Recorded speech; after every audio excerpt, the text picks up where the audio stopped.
America अपने कुछ इलाके खाली करवा रहा था। ऐसे ही एक जहाज में 24 मिलिट्री स्कूल कैडेट्स को घर ले जाया जा रहा था, मगर बीच रास्ते में ही वो जहाज क्रैश हो गया। हादसा एक वीरान टापू के करीब हुआ था, इसलिए बच्चे अपनी जान बचाकर टापू पर आ गए क्योंकि उन्हें लाइफ बोट मिल चुकी थी। इस हादसे में एक पायलट भी जिंदा बचा था, मगर वो घायल हो चुका था। ये बच्चे उसे भी अपने साथ आइलैंड पर ले आते हैं। उसका नाम कैप्टन बेंसन था। ये इकलौता अडल्ट था, मगर वो अपने होश में ही नहीं था। शाम को ये आइलैंड पर पहुंच जाते हैं और रात को इन्हें भूख और प्यास लग गई। इनके पास राशन नहीं था। इन बच्चों में से एक जो बाकी सबसे उम्र में बड़ा था और रैंक के हिसाब से वो कर्नल भी था, उसका नाम राल्फ था। वो बाकी सबसे कहता है कि अभी हम आराम करेंगे और सुबह सोचेंगे कि हमें क्या करना है। अगली सुबह इन्हीं में से एक लड़का जिसका नाम साइमन था, वो आइलैंड पर घूम रहा था। उसे साफ पानी मिल जाता है। वो खुद पानी पी लेता है और वापस अपने साथियों के पास आता है। उन्हें भी पानी के बारे में बता देता है। इसके बाद कुछ बच्चे खाना ढूंढने में लग जाते हैं। कुछ इस आइलैंड के ऊंची जगह पर जाते हैं ताकि देख सके ये जगह कैसी है। किनारे पर ही एक लड़का था जिसे इस कहानी में पिगी का नाम दिया जाता है क्योंकि वो बाकी सबसे मोटा था। उसे एक कांच शेल मिल गया तो वो उसे राल्फ के पास ले आता है। राल्फ उसे बजाता है तो सभी बच्चे किनारे पर इकट्ठा हो जाते हैं। राल्फ सबको बताता है कि ये कांच जिसके पास भी होगा वो बाकी सबसे अपनी बात कर पाएगा। राल्फ कहता है कि शायद इस आइलैंड पर कोई नहीं रहता, हमें एक साथ रहना होगा। इन्हीं में से एक लड़का था जैक, जो कहता है कि शायद हमें पूरे आइलैंड को सही से देखना चाहिए। खैर, लगता है जैसे जैक वाले कैरेक्टर के नसीब में क्रैश होना और आइलैंड पर सर्वाइवल करना ही लिखा है। यहाँ पिगी भी अपनी बात सामने रखता है। वो कहता है कि कोई नहीं जानता हम कहाँ हैं और शायद हमें बचाने के लिए कोई भी ना आए। राल्फ सबको समझाता है कि सबसे पहले तो हमें आग जलानी होगी और वो आग जलती रहे ताकि यहाँ से अगर कोई भी गुजरे तो वो देख सके, और हमें रूल्स बनाने होंगे। जैक आगे आता है और कहता है कि मैं आग जलाने का काम करूंगा। कुछ बच्चे कहते हैं कि हमारा लीडर राल्फ नहीं बल्कि जैक होना चाहिए, मगर कुछ कहते हैं कि नहीं, राल्फ पहले से ही हमारा लीडर था और वही रहेगा। जैक राल्फ को मुबारकबाद देता है कि वही लीडर है, मगर राल्फ सबसे कहता है कि लीडर बनने की कोई बात नहीं है, हमें एक साथ काम करना होगा, एक दूसरे का ख्याल रखना होगा। इसके बाद ये लोग काम करने लगे। जैसे जैक और उसके कुछ साथी कैंप बनाने में लग जाते हैं, तभी पिगी उनके पास आता है और कहता है कि शायद हमें जहाज का मलबा ढूंढना चाहिए, मदद आने तक हमें खुद को सुरक्षित रखना है। मगर जैक कहता है कि हमें बचाने के लिए कोई नहीं आने वाला और जहाज का मलबा समंदर में डूब चुका है। ये सुनते ही पिगी उस पर गुस्सा करता है कि तुम बाकी सबको डिमोटिवेट कर रहे हो। ये सुनते ही जैक उसका नाम पिगी रख देता है और ये भी कहता है कि यहाँ सबसे बेकार तुम ही हो। अब जैक पिगी का मजाक उड़ाने लगा तो बाकी बच्चे उस पर हंसने लगे। ये देखकर राल्फ वहाँ आता है और सबको चुप कराता है।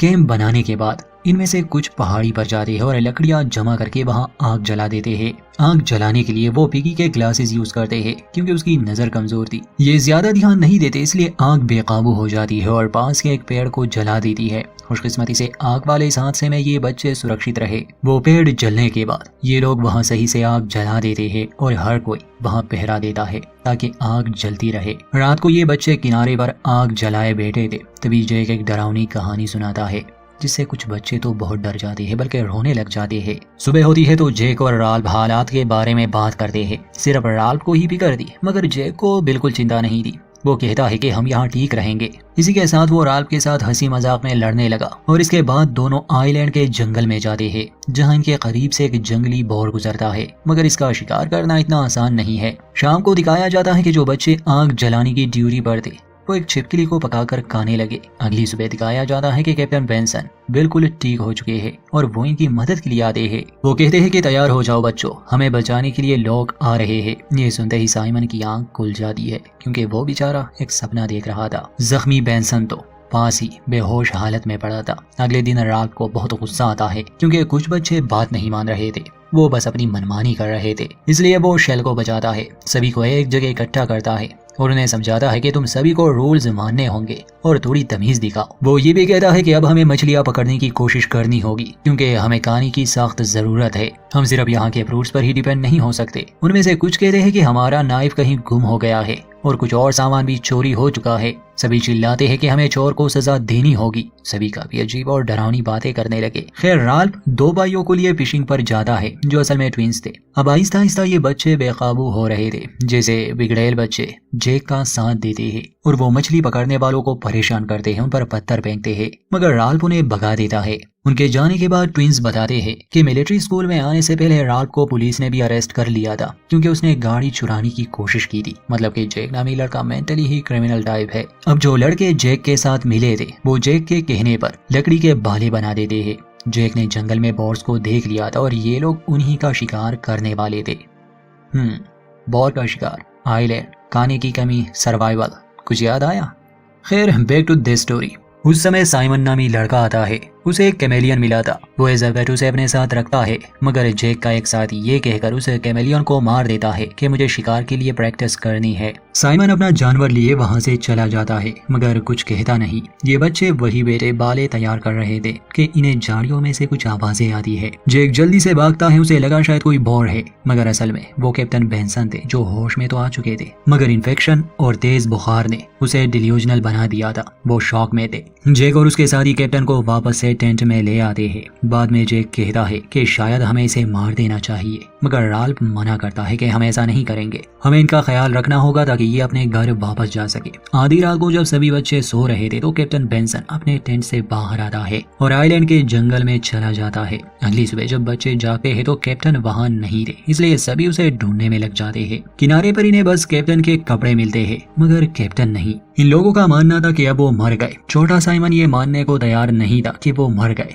मगर राल्फ उसे समझाता है कि वो नहीं रहे। उस दिन इनमें से कुछ बच्चे बॉर के शिकार पर निकल जाते हैं। काफी तलाश के बाद इन्हें एक बॉर नजर आता है, मगर उसका शिकार करना इतना आसान नहीं था। रोजर नामी एक लड़का बॉर को पकड़ने की कोशिश करता है, मगर नाकाम हो जाता है। रोजर कहता है कि मैंने उसे जख्मी कर दिया है। ये देखकर जैक उसके चेहरे पर बॉर का खून लगाता है, मतलब बहादुरी की निशानी के तौर पर, और अपने फेस पर भी एक निशानी बना देता है। रात को वो रोता है। अगले दिन दिखाया जाता है कि एक हेलीकॉप्टर इस आइलैंड के करीब से गुजर रहा है। बच्चे मदद के लिए बहुत आवाजें देते हैं, मगर वो इन्हें देख नहीं पाते और चले जाते हैं। इस बात के लिए राल्फ जैक को दोषी ठहराता है कि अगर तुम लोगों ने मेरी बात मान ली होती, आग जल रही होती, तो वो हमें देख लेती, मगर जैक अपनी ही मनमानियां कर रहा है। इस बात को लेकर दोनों के बीच झगड़ा शुरू हो जाता है। जैक कहता है कि मैं शिकार कर रहा था और अब उन्होंने बॉर का शिकार कर भी लिया था। वो अपने लोगों का लीडर बन चुका था। झगड़े के बीच में पिगी आता है। जैक उसे शुरू से पसंद नहीं करता था, इसलिए वो उसे धक्का देकर दूर फेंक देता है और सबसे कहता है कि हम शिकारियों की एक अलग टोली होगी और उन लोगों की अलग जो घर जाना चाहते हैं। काफी बच्चे जैक का साथ देते हैं क्योंकि वो जैक से पंगा नहीं लेना चाहते थे। उस समय राल्फ जैक को समझाता है कि हमें एक साथ रहना होगा, मगर वो उसकी बात नहीं मानता और अपना शिकार वहां से ले जाता है।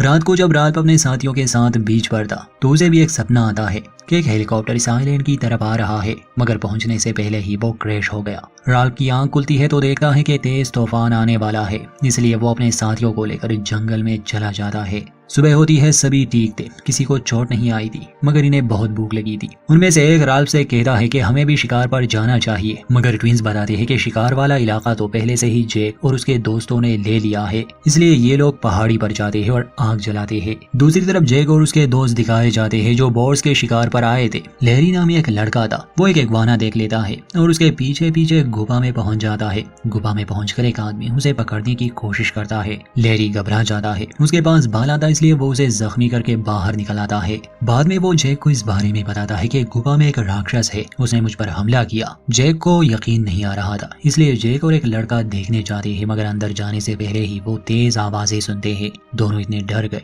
कि वहां से भाग आते हैं। बाद में जैक जब आग लेने पहाड़ी पर जाता है तो राल्फ के दोस्तों को खबरदार करता है कि इस आइलैंड पर एक राक्षस है जो गुफा में रहता है। इससे बाकी बच्चे डर जाते हैं और राल्फ के पास आते हैं। राल्फ, पिगी और उसके दोस्त अपने एक साथी को लेने जा रहे थे जो राक्षस के डर से अब जैक के साथ मिल गया था, मगर जैक के साथी उन्हें रोकते हैं और इनसे नाइफ मांगते हैं। पिगी वो देने से इनकार करता है कि वो कैंप का है। रात को जैक और उसके दोस्त चुपकर इनके कैंप पर हमला करते हैं, इनसे नाइफ भी छीन लेते हैं और पिगी के ग्लासेस भी डैमेज कर देते हैं। इस वजह से वो रोता है क्योंकि उसे सही से दिखाई नहीं देता था। अगले दिन साइमन जाता है जैक के साथियों के पास और उनसे गुफा के बारे में मालूम करना चाहता था। असल में जैक और उसके साथी बॉर का कटा हुआ सर गुफा ले जाते हैं ताकि उस राक्षस को दे सके। इसके बदले राक्षस इन्हें नुकसान नहीं पहुंचाएगा। साइमन ये सब चुपके से देख रहा था। गुफा से वापस आने के बाद जैक और उसके साथी सीधा आते हैं राल्फ के कैंप में। उसे ऑफर करते हैं कि हम शांति चाहते हैं और आपको खाना देना चाहते हैं। तो रात को जब ये लोग इनके कैंप पर जाते हैं, ट्विंस भी राल्फ का साथ छोड़कर जैक के शिकारी टोली में शामिल हो जाते हैं क्योंकि उन्हें भूख लगी थी और खाना सिर्फ उन्हीं के पास था। वो पिगी को भी खाना देते हैं। अब राल्फ के पास सिर्फ पिगी और साइमन बचे थे। साइमन इस वक्त इनके साथ नहीं था। जेक चाहता था कि ये लोग भी उसके साथ हो जाए और इस आइलैंड पर जानवरों की तरह रहे, मगर पिगी भी इनकार करता है और राल्फ भी। असल में राल्फ तो जेक से बात करने आया था, मगर कोई उसकी बात नहीं सुनता, क्योंकि उनमें से एक लड़का कहता है कि तुम्हारे पास वो शेल नहीं है, इसलिए तुम्हारी बात नहीं मानी जाएगी। जेक का फिर से इनके साथ झगड़ा हो जाता है और ये दोनों वहां से चले जाते हैं। दूसरी तरफ हमें साइमन दिखाया जाता है, जो जंगल में था। उसने वो गुफा देख ली थी। ग्लो स्टिक लिए वो उस गुफा में जाता है, क्योंकि वो जानता था कि कोई राक्षस नहीं हो सकता। वो सही था, क्योंकि असल में वो कैप्टन बेंसन की लाश थी। वो जख्मी था और आवाजें उसी की थी। ये पहले जिंदा था, मगर रॉजर ने बाले से उसे मार दिया। ये देखकर वो घबरा जाता है। वहाँ जेक और उसके दोस्त आग के चारों ओर चक्कर लगा रहे थे, जैसे शिकार के लिए रिचुअल कर रहे हो। ग्लो स्टिक लिए जब साइमन इनकी ओर भाग रहा था ताकि इन्हें बता सके कि उस गुफा में कोई राक्षस नहीं है, बल्कि वो कैप्टन थे, तो उनमें से एक साइमन को राक्षस समझ लेता है, जिसकी सब्ज आंखें थी। इसलिए बिना सोचे समझे ही वो उस पर हमला कर देते हैं। जल्द ही वो समझ जाते हैं कि असल में उन्होंने साइमन को मार डाला। राल्फ साइमन की मौत पर बहुत रोता है। पिगी उसे सहारा देता है और कहता है कि शायद हमें राफ्ट बनानी चाहिए और इस आइलैंड से निकलना चाहिए। उस रात फिर से जेक और उसके दोस्त कैंप पर हमला करते हैं। पिगी के ग्लासेस ले जाते हैं। पिगी रोता है और राल्फ से कहता है कि शायद हमें उनकी बात मान लेनी चाहिए। इसलिए अगले दिन दोनों उनके कैंप पर जाते हैं। ये लोग शेल अपने साथ ले गए थे। जेक गुस्से में कहता है कि मैं ये रूल्स नहीं मानता। वो कहता है कि हमें आग जलानी थी, इसलिए हम ग्लासेस ले आए। राल्फ गुस्से में कहता है कि तुम्हें हमसे पूछना चाहिए था। तो जेक कहता है कि मैं हर वो चीज लूंगा जो मुझे चाहिए। इसके बाद दोनों का झगड़ा शुरू हो जाता है। तो पिगी उस शेल को बजाता है और सबसे बात करता है। वो उन्हें समझाने की कोशिश करता है कि शायद हम हमेशा के लिए इस आइलैंड पर फंसे रहे, हमें ऐसा नहीं करना चाहिए। वो मतलब की बातें करने लगा था, मगर रोजर नामी लड़का उस पर एक बड़ा पत्थर गिरा देता है, जिससे उसकी मौत वहीं पर हो गई। ये शॉकिंग नजारा सभी बच्चे देख रहे थे, जिनमें से कुछ को ये डरा देता है। मगर अब जेक और भी सनकी बन गया और राल्फ को भी मारना चाहता था। राल्फ ये कहकर वहां से चला जाता है कि मैं इसका बदला लूंगा। रात को वो चुपके से कैंप पर आता है, मगर ट्विंस जो वहाँ पहरा दे रहे थे वो उसे चेतावनी देते हैं कि बाकी लोग तुम्हें मारने का प्लान बना रहे हैं, इसलिए भाग जाओ। उसी रात जब वो जंगल में छुपा था तो जेक और उसके दोस्त आग लगा देते हैं ताकि राल्फ जंगल से बाहर आए। एक जगह वो छुपा था। ट्विंस उसे देख भी लेते हैं, मगर जेक से झूठ बोलते हैं। और अंत में जब वो बीच की तरफ भाग रहा था तो ठीक उसी समय यूएस मरीन का एक ऑफिसर यहाँ इस आइलैंड पर आ चुका था। उसे देखकर राल्फ घुटनों पर बैठ जाता है और कुछ देर बाद भाले लिए बाकी लड़के भी वहाँ पहुँच गए। राल्फ फूट फूट कर रोता है और वो ऑफिसर ये देखकर हैरान खड़ा था कि आखिर यहाँ हुआ क्या। इसके बाद इन बच्चों को रेस्क्यू कर लिया गया, मगर ये सब इन्हें जिंदगी भर याद रहेगा। और यहीं पर कहानी का अंत।